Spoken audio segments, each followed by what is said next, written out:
William Morrow and HarperAudio present Better Than Friends, a novel by Jill Shalvis, performed by Arndt.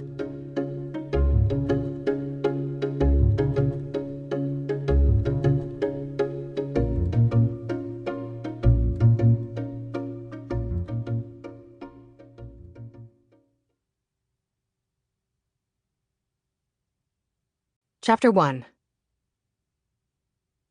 Olive had 3 pet peeves: loud chewers, the word moist, and, in the number 1 spot, love.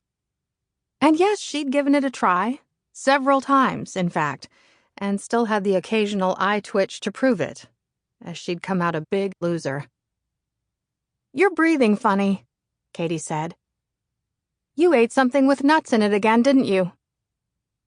Another example of how love hadn't worked out for her. Olive loved peanuts, so of course she was allergic. "No, and I'm fine," she said into her Bluetooth. Look at her, the master of the little white lie. After years of honing the skill, she could fool just about anyone, even her lifelong BFF. "And actually, I'm great. Totally great. Like 100% great." That's sarcasm, right? Katie Turner Brooks had an eidetic memory, could solve complicated mathematical problems in her head, and recite years-old conversations verbatim. But sarcasm eluded her. "Excuse me, it's called manifesting," Olive said. "Because I really want to be great." And not halfway to a panic attack. "Then you will be." Katie had never understood it wasn't that easy for Olive. She'd been a seriously awkward kid who'd been desperate to belong, and not much had changed.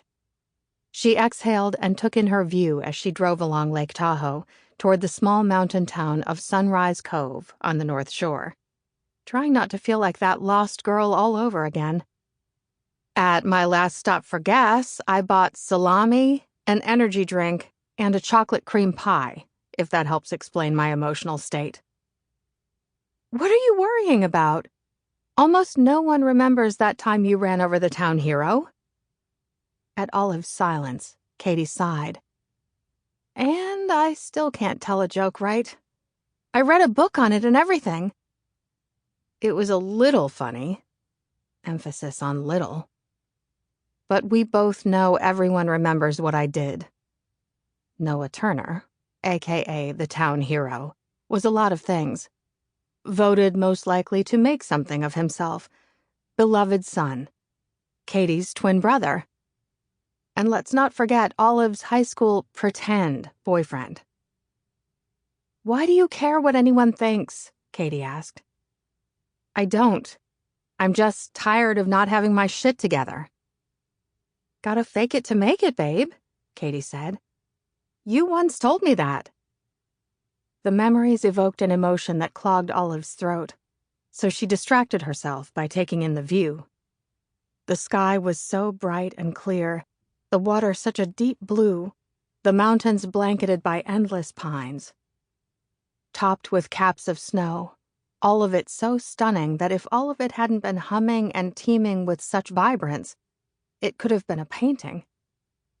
Into her silence, Katie said, "You also told me that no matter how many times you break, you can still put yourself back together."